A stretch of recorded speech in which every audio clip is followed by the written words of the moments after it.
Assalamualaikum warahmatullahi wabarakatuh. Perkenalkan, nama saya Muhammad Alif Nurhanullah dari jurusan D3 Reka Medis. Saya ingin menjelaskan tentang anatomi sistem digestif atau pencernaan.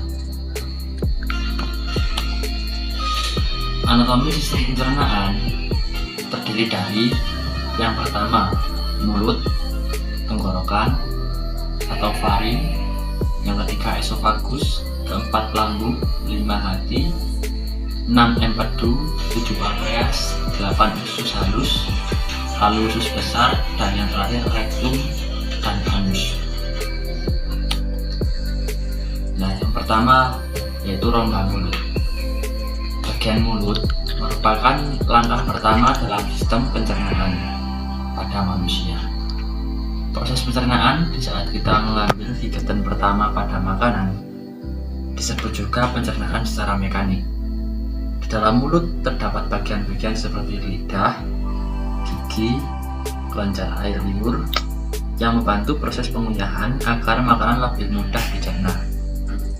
Air liur mengandung enzim yang berfungsi untuk memecah molekul makanan agar lebih mudah diserap oleh tubuh. Nah, jika tidak ada enzim, maka akan susah dicerna atau diserap oleh tubuh kita. Nah, selanjutnya, yang kedua, tenggorokan atau faring. Tenggorokan atau faring merupakan saluran alat pencernaan yang menghubungkan rongga mulut, kerongkongan, atau esofagus.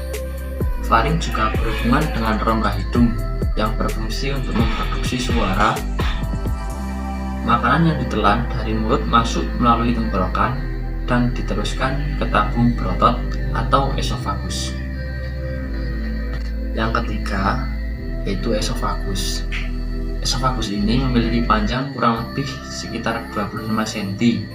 Di bagian esofagus terdapat katup epiglotis yang mencegah makanan dan minuman masuk ke trakea agar tidak tersedak. Nah, teman-teman, jika kita tidak mempunyai katup epiglotis, maka kita akan tersedak dan batuk-batuk.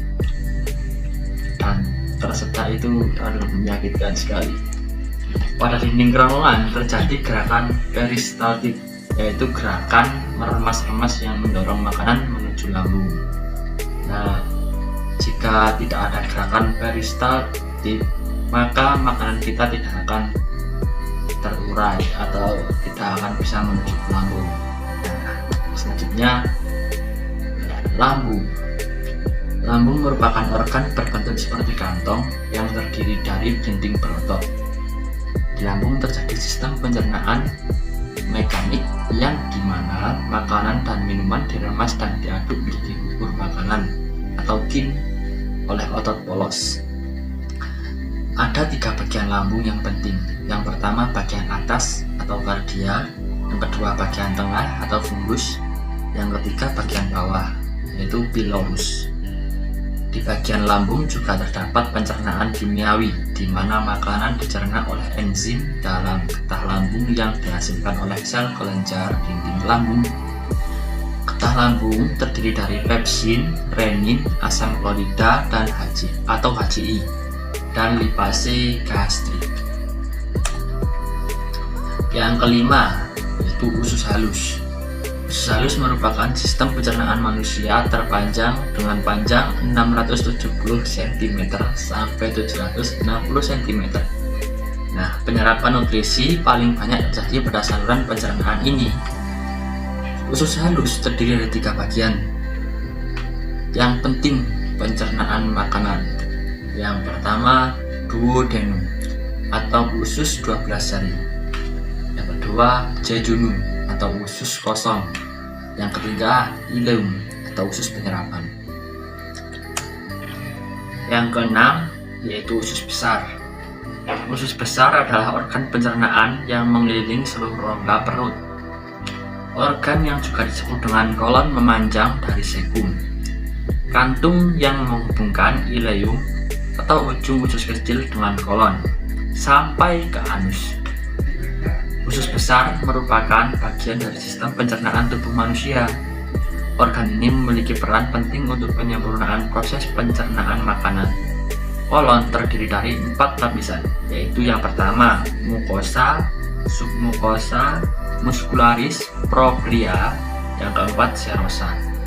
Nah, zat makanan yang sudah dicerna akan disimpan di rektum dan dieliminasikan melalui kanalis anal, anus melalui gerakan peristaltik.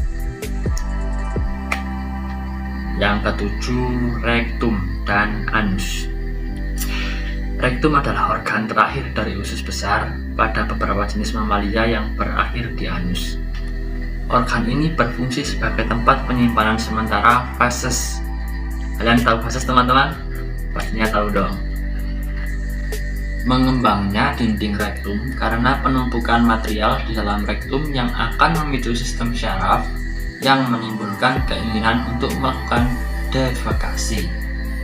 Nah, anus adalah sebuah bukaan dari rektum ke lingkungan luar tubuh. Anus manusia terletak di bagian tengah bokong, bagian posterior dari peritoneum.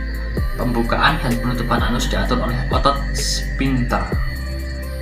Nah, jika tidak ada otot sphincter, maka kalian akan los bablas terus.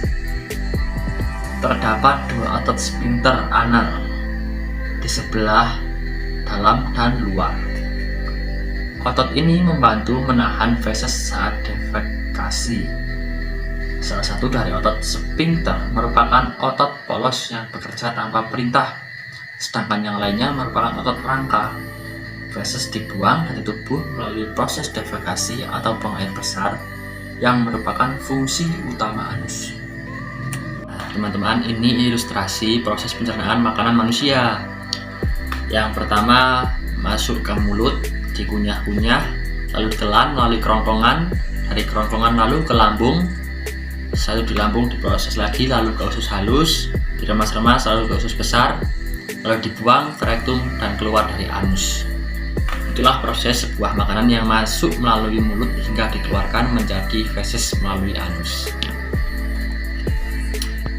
Ini organ tambahan atau aksesorisus. Nah, ini yaitu gigi. Gigi adalah jaringan tubuh yang sangat keras dibanding yang lainnya. Strukturnya berlapis-lapis mulai dari email yang keras, dentin atau tulang gigi di dalamnya, pulpa yang berisi pembuluh darah, pembuluh syaraf, dan bagian lain yang memperkokoh gigi. Nah, yang sampingnya ini yaitu lidah. Lidah merupakan indera pengecap yang terdiri dari sejumlah bagian dan memiliki berbagai macam fungsi. Selain berfungsi sebagai pengecap, lidah juga memiliki beberapa fungsi utama, antara lain membantu kita berkomunikasi, mengunyah, dan menelan makanan. Jadi lidah sangat penting, teman-teman. Kelenjar ludah.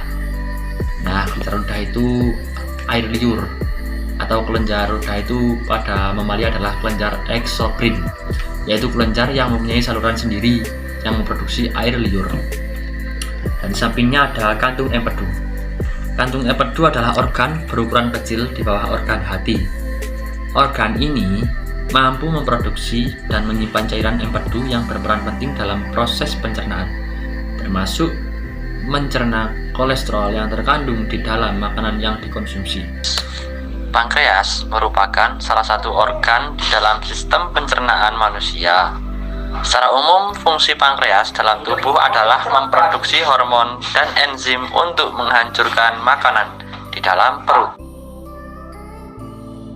Hati merupakan salah satu organ yang peranannya sangat vital. Organ yang sering disebut liver ini merupakan terbesar di dalam tubuh. Organ yang berwarna coklat ini memiliki berat sekitar 1,5 kg loh, teman-teman. Nah, ia terletak di rongga perut kanan atas, tepat di bawah rusuk bagian kanan. Terima kasih, teman-teman, karena sudah melihat video saya. Jika video ini sangat membantu dan bermanfaat bagi kita semua, jangan lupa like, komen, dan subscribe, karena subscribe itu gratis, teman-teman. Assalamualaikum.